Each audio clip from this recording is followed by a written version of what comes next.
The Blackwood mansion was the kind of place most people only saw in glossy magazines or on television documentaries about the lives of the rich and powerful. Perched on the edge of a lush hillside overlooking a sprawling city below, it glittered with chandeliers, golden staircases, and walls that seemed to hum with old money and secrets.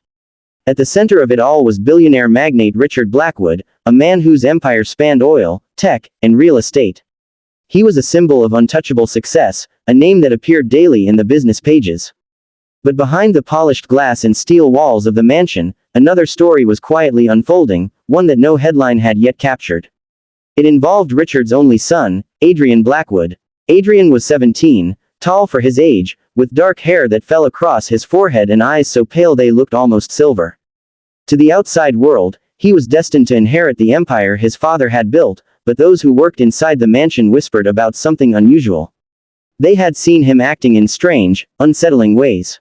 Every evening, while the house was alive with staff preparing dinners, cleaning halls, and setting out silverware worth more than most people's yearly salaries, Adrian could be found in the East Wing.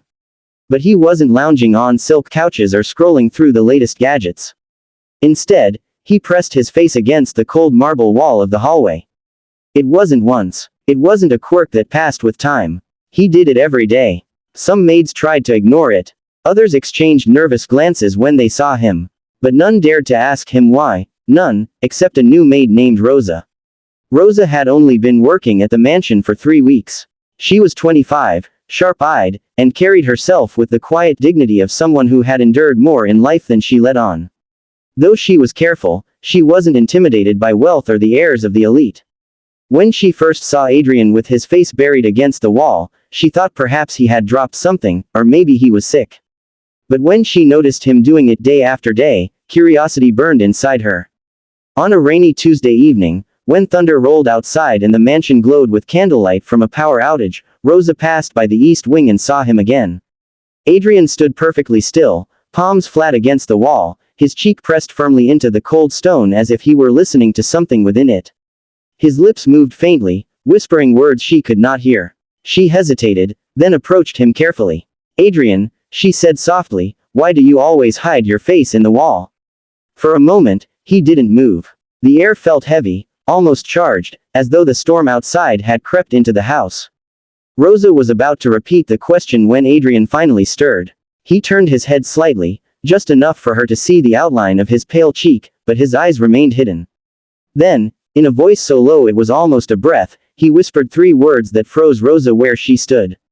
"They watch me." Her stomach dropped. "Who watches you?" she asked, her voice more fragile than she expected. Adrian slowly turned his face, and though his eyes remained shadowed by his hair, the terror in his expression was unmistakable. "The people in the walls," he said. Rosa's breath caught. She glanced at the endless stretch of marble behind him. It was just stone, flawless and cold. But Adrian's trembling hands clung to it as if the wall were the only thing standing between him and some invisible horror. That night, Rosa couldn't sleep. His words haunted her, the people in the walls. Was it a joke, a troubled imagination, or was there something darker at play inside this house of wealth and secrets? The next morning, she resolved to learn the truth. She began watching Adrian more closely, and soon enough, she noticed patterns no one else seemed to pay attention to. He avoided certain rooms in the mansion altogether. He rarely slept in his own bed, preferring instead to collapse on the couches in brightly lit hallways. And always, his gaze lingered on the walls, as though he expected them to move. Rosa was beginning to suspect that Adrian's whispered confession wasn't madness at all. It was fear. But fear of what? Rosa tried to push Adrian's strange words out of her mind, but they clung to her like shadows. The people in the walls. It was the kind of sentence that could ruin a good night's sleep, and for the next several days, it did exactly that. She went about her duties, polishing furniture, dusting antiques, and serving meals in the cavernous dining room, but her eyes kept drifting back to Adrian. His movements seemed deliberate, cautious, like someone always aware of being watched. One evening, Rosa carried fresh linens upstairs. The East Wing corridor was dim, the chandeliers unlit, leaving the space glowing faintly with light from the stormy sky outside. As she passed by, she stopped short. Adrian was there again. His forehead rested against the wall, both hands spread flat as though he were holding something back. His lips moved, whispering. Summoning her courage, Rosa set down the linens and approached. "Adrian," she said gently. His body stiffened, but he didn't move away. You told me someone is watching you, Rosa continued. What did you mean? This time, Adrian lifted his head. His pale eyes, wide, haunted, locked onto hers. She felt her chest tighten, not because of fear but because of the raw desperation in them. They're trapped in the walls, he whispered. I hear them at night. Voices. Scratching. Sometimes. Screaming. Rosa's skin prickled. She forced a calm smile. Maybe you just imagine it. Old houses creak. No. His voice was sharp, cutting her words off. I know what I hear. They whisper my name. A heavy silence stretched between them. Rosa searched his face for any trace of a joke, but all she found was sincerity twisted with fear. Later that night, after the household had gone quiet, Rosa returned to the east wing on her own. She pressed her ear to the same section of wall Adrian had been clinging to. At first, there was nothing, only silence and the faint hum of the storm outside. She exhaled with relief, convinced he was only imagining things. But then she froze. A faint sound, almost too soft to catch, brushed against her ear. Not a creak, not whined, something different. Something human. It was a whisper, a drawn-out sigh that sent her stumbling backward with a gasp. Her heart raced, and she pressed a hand to her chest. Had she really heard it? She wanted to run, but something stronger than fear rooted her in place, the need for answers. The next morning, Rosa took a risk. She slipped into the mansion's grand library, a room reserved almost exclusively for Mr. Blackwood and his scholars. Bookshelves stretched 2 stories high, filled with rare tomes and ancient records. Rosa's hands trembled as she pulled out a thick leather-bound volume labeled Estate History, the Blackwood Legacy. She flipped through dusty pages until she found something that made her stop. A record from 1923. During renovations of the East Wing, several laborers vanished without explanation. Construction was halted for 6 months. The incident was never fully resolved. Her stomach churned. Disappearances. In this wing. She flipped further, finding more fragments, whispers about cursed walls, unmarked graves, and a quiet warning to never renovate the east side of the mansion again.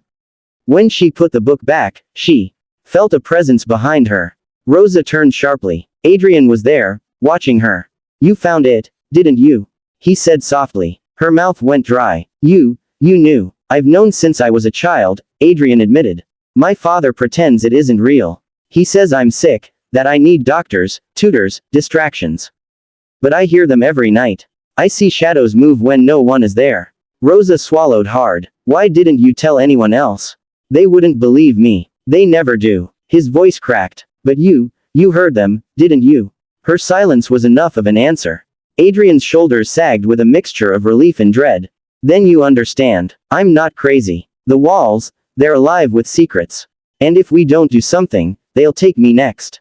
Rosa's breath hitched. Take you? What do you mean? Adrian's gaze flicked nervously to the marble wall just a few feet away. Because I'm the only one who listens. A chill wrapped around Rosa's spine. She realized, with terrifying clarity, that whatever haunted this mansion had chosen Adrian, not his father, not the staff, him. And now, by daring to listen, she had stepped into their world too. That night, Rosa could barely keep her hands steady as she carried trays from the kitchen. Her thoughts swirled with Adrian's confession, the whispers she herself had heard, and the chilling entries from the mansion's history book. The Blackwood estate was no palace, it was a tomb with walls that breathed. By midnight, the storm outside had passed, leaving the house silent, suffocatingly so. Rosa found Adrian sitting in the east wing hallway, knees drawn to his chest, staring at the wall as though it might split open. His face looked hollow, drained of color. They're louder tonight, he murmured when she sat beside him. Rosa leaned against the cold marble, listening. At first, there was nothing. But slowly, beneath the stillness, came a sound. Scratches, faint, uneven, like nails dragging across stone. Then whispers, rising and falling as if caught on a breeze that didn't exist. Her skin crawled. Dear God, Adrian's silver eyes glistened. Do you believe me now? Yes, Rosa whispered. Her pulse hammered against her ribs. But what do they want? Adrian hesitated, then leaned close, his voice raw. They want me. They've always wanted me. Rosa shook her head. Why you? Because I'm the heir. The bloodline. My father built this fortune on their graves, Rosa. The men who disappeared, he knows. The Blackwoods buried them in the walls to keep the mansion standing. Their souls never left. The words chilled Rosa deeper than the stone beneath her. Your father. Adrian nodded. He doesn't speak of it. But I've seen documents, contracts, he made a pact. Wealth for silence. Power for blood. And now, the spirits are bound to me, because I'm next in line. A sudden gust rattled the hall windows. Rosa jolted. The whispers swelled until she could make out words, twisted and mournful. Adrian, Adrian. The sound of her name had never shaken her so deeply. Rosa grabbed his arm. We have to leave this place. Tonight. Adrian's lips trembled. I tried before. They won't let me. Before Rosa could reply, the lights overhead flickered violently. The marble wall shivered as though something massive moved inside it. A low groan filled the hall, then a crack appeared in the stone, jagged and black.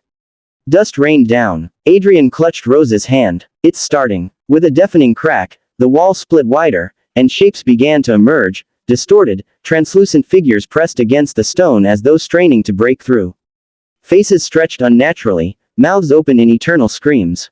Their hands clawed the marble from within. Rosa screamed, stumbling backward, but Adrian didn't move. He stood rooted in place, his eyes locked on the specters clawing their way toward him.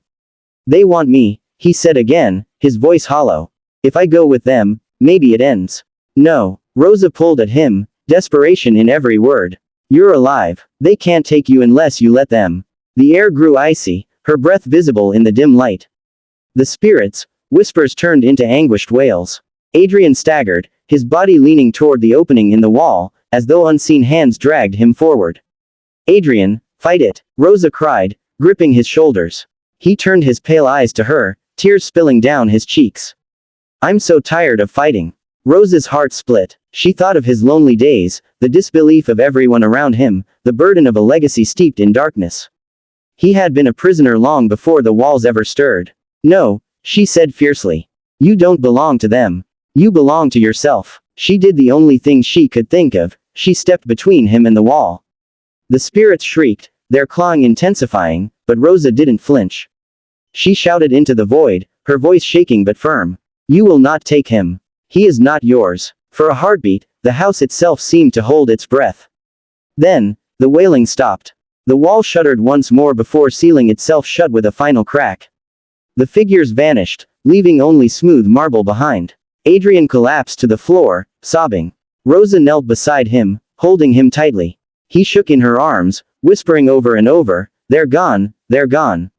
But Rosa wasn't so sure. The silence that followed wasn't peace, it was pause, like a predator retreating into shadows. When dawn came, Richard Blackwood returned from an overseas trip. He found Rosa and Adrian sitting together, exhausted but alive. His sharp eyes narrowed when he noticed the dust and cracks in the east wing.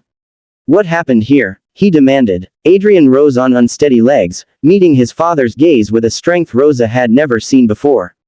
I know what you did, he said coldly. I know the truth about this house. And I won't let it take me. Richard's face paled, but he said nothing. That day, Adrian packed a small bag. With Rosa at his side, he walked out of the Blackwood mansion, leaving behind its wealth, its ghosts, and its cursed walls. As they reached the gates, Rosa glanced back one last time. The mansion loomed silent in the morning light, but she thought she saw a shadow move across the marble, a face pressed faintly against the stone. They hadn't been freed. They had only been denied. And one day, she knew, the people in the walls would call again.